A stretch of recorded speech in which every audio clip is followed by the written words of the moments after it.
La última pregunta de esta lección 13 se titula Organización interna y funcionamiento de las cámaras.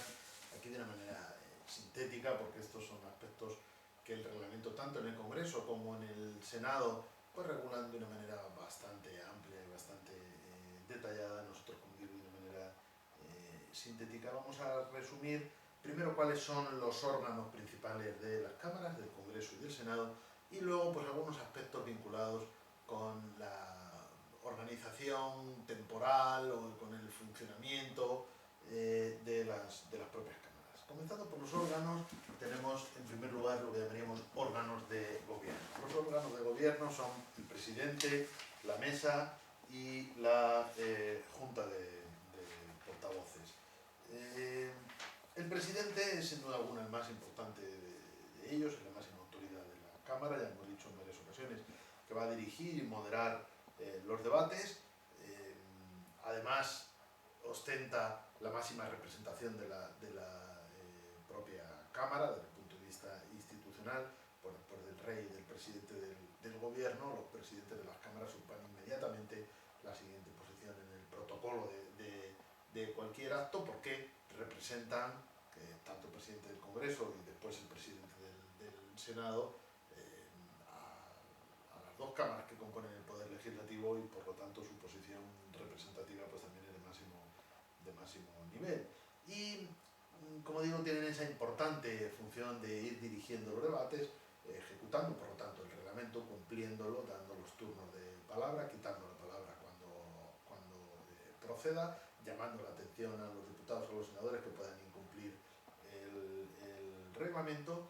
Y también tienen una importantísima función, que es la interpretación y suplencia del propio reglamento. Es decir, la presidencia puede aprobar resoluciones interpretativas o supletorias del reglamento. Interpretativas cuando el reglamento pues deja alguna cuestión dudosa o abierta que requiere una aclaración, una interpretación. Eso lo puede hacer el presidente. Y supletorias pues cuando el reglamento contiene una laguna, no regula algún aspecto, pues el presidente también puede aprobar una resolución de este tipo. Estas resoluciones son impugnables con el mismo carácter y con el mismo valor que el propio reglamento parlamentario. Se publican, podemos acceder a ellas en las webs del Congreso y del Senado, y en algunos casos pues tienen bastante importancia, ¿no?, en lo que tiene que ver pues esa función de completar el propio reglamento de la Cámara. Bien, el presidente es elegido por la propia Cámara. En una primera votación haría falta la mayoría absoluta de votos para resultar elegido presidente. En una segunda votación bastaría con la mayoría simple. Bien, en segundo lugar está, como he dicho antes, la mesa. La mesa se compone del presidente, de varios vicepresidentes y de secretarios. Es un órgano que sirve de apoyo, en realidad, a la propia presidencia en la organización del trabajo parlamentario. Sus funciones en este ámbito de organización del trabajo parlamentario son más administrativas que políticas, ¿no? Hay que decir que la mesa más bien lo que hace es gestionar, ¿no? De hecho, hace algo que sí que es muy importante, como es el calendario de trabajo de la Cámara, ¿no? Esto lo tiene que aprobar la mesa y esa es una de sus funciones más importantes. El resto de sus funciones, que tienen también trascendencia, pero son más bien de tipo administrativo, es decir, de lo que es, como digo, gestionar. Los miembros de la mesa se eligen por votación. Esta votación se hace de tal manera que cada parlamentario solo puede poner un solo nombre y se van eligiendo los más votados para los distintos cargos de vicepresidente primero, vicepresidente segundo, los secretarios que existan en cada una de las cámaras. De esta manera, la mesa no va a estar compuesta solo de diputados del grupo mayoritario. Obviamente, cuando hay mayorías absolutas, pues va a tener más de este tipo, pero siempre va a existir una pluralidad en los miembros de la mesa. Digamos que los grupos mayoritarios deben calcular también, para obtener varios miembros en la mesa, repartir su voto, porque lógicamente si todos votan al mismo, pues saldría elegido ese, pero solo ese, y tendrían más los otros. Entonces lo que suelen hacer es repartir su voto en función de cuántos escaños tengan. Esto lleva a considerar que no todos van a ser del grupo mayoritario, ni siquiera cuando hubiera mayoría absoluta, mucho más en una situación como la actual, donde, como es obvio, pues el grupo mayoritario no está muy lejos de esa mayoría absoluta. Entonces eso nos va a llevar a una mesa bastante plural, donde va a haber representación de los principales grupos con representación parlamentaria. Por otro lado estaría en tercer lugar la Junta de Portavoces. En la Junta de Portavoces se compone del presidente más un representante de cada grupo, que va a ser normalmente el portavoz, como es obvio, de cada grupo. También a la Junta de Portavoces puede acudir una representación del gobierno. Su carácter también es de dirección, de organización, pero en este caso tiene funciones más políticas, es decir, de mayor trascendencia política que la propia mesa. Ahí están representados todos los grupos. Hay que decir que la Junta de Portavoces, cuando vota con, o sea, usa el voto ponderado, es decir, que no valen todos los votos igual. Como es obvio, el voto se pondera en función del número de diputados o de senadores, si hablamos del Senado, que tiene ese grupo. El portavoz de un grupo que tenga 130 diputados va a votar en proporción a estos, y el portavoz de un grupo que tenga 25 diputados, pues lógicamente su voto va a tener menos valor, va a tener valor ponderado de esto. Como digo, quizás la función más importante es fijar el orden del día e incluso permitir que se añadan temas luego al orden del día cuando concurran circunstancias excepcionales, etc. Por eso su función es importantísima, porque lógicamente la decisión sobre el orden del día es la que va a marcar todos los trabajos parlamentarios y en definitiva la propia actividad de la Cámara. Bien, esos serían los órganos de gobierno. Luego, como digo, tenemos órganos de funcionamiento. Los órganos de funcionamiento, en primer lugar, sería el Pleno. El Pleno, tanto en el Congreso como en el Senado, agrupa a todos los miembros del Congreso y del Senado. El Pleno del Congreso, como es obvio, los del Congreso, y el del Senado, todos los senadores. Es el foro principal para las cuestiones de mayor trascendencia, de mayor calado. No quizás del día a día, porque como vamos a ver, las comisiones ocupan un protagonismo muy importante, ¿no?, en el día a día, tanto en la actividad legislativa como en el resto de actividades de la Cámara, pero cuando el tipo de asunto tiene una mayor trascendencia política, pues casi siempre se va a llevar al Pleno. Al Pleno pueden asistir los miembros del gobierno con voz pero sin voto, salvo que esto también sucede mucho, que el miembro del gobierno a su vez sea diputado o sea senador en su caso. Pues lógicamente, si el miembro del gobierno es diputado, puede intervenir como diputado, con voz y voto. Pero si no, el propio presidente del gobierno, que casi siempre es diputado.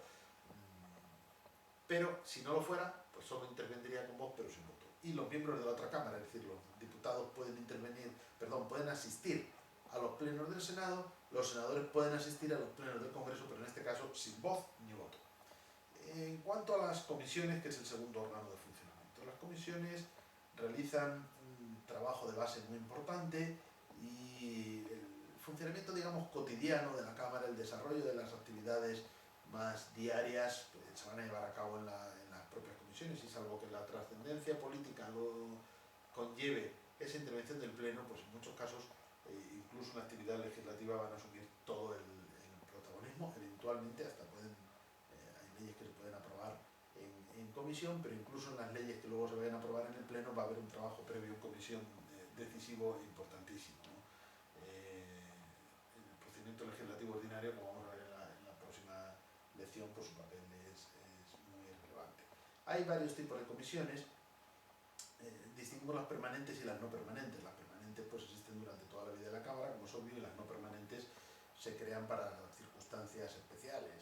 Entre estas no permanentes cabe destacar las comisiones de investigación, a las que nos referiremos cuando estudiemos la función de control de las Cortes Generales, porque su papel pues, puede ser muy importante. Entre las permanentes, a su vez, se dividen las legislativas y las no legislativas.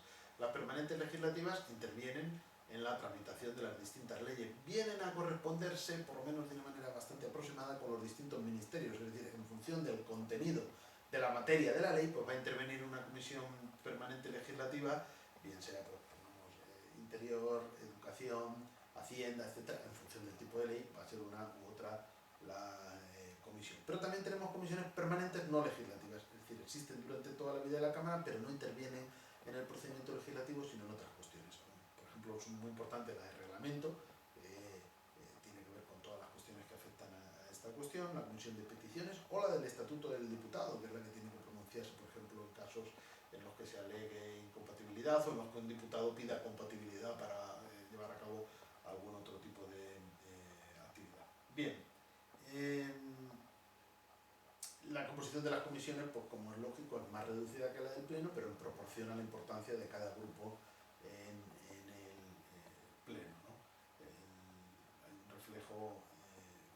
proporcional, digamos, y los grupos que tienen más importancia en el pleno, pues proporcionalmente tienen la misma importancia en la comisión. Bien, y precisamente el tercer órgano de funcionamiento son los grupos parlamentarios.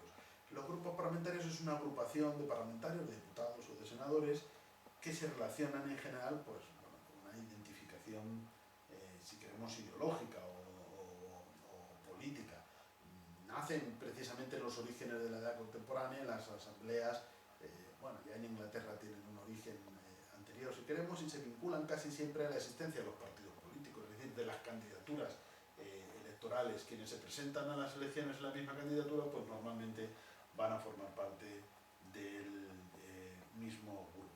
Tanto es así que los reglamentos nuestros del Congreso y del Senado ya prevén que no se pueden separar en grupos diferentes quienes concurrieron conjuntamente a las elecciones, para evitar el que luego, dado que los grupos tienen ayuda, financiación y una serie de derechos en las intervenciones, en los debates, etcétera, etcétera, que quienes se presentaron conjuntamente luego se dividan en varios grupos, pero luego vayan a votar conjuntamente, pero así tienen más derechos. Esto está prohibido y por lo tanto quienes se presentaron conjuntamente a las elecciones deben, bien porque sean el mismo partido o porque sean una coalición electoral, deben luego mantenerse en el mismo grupo.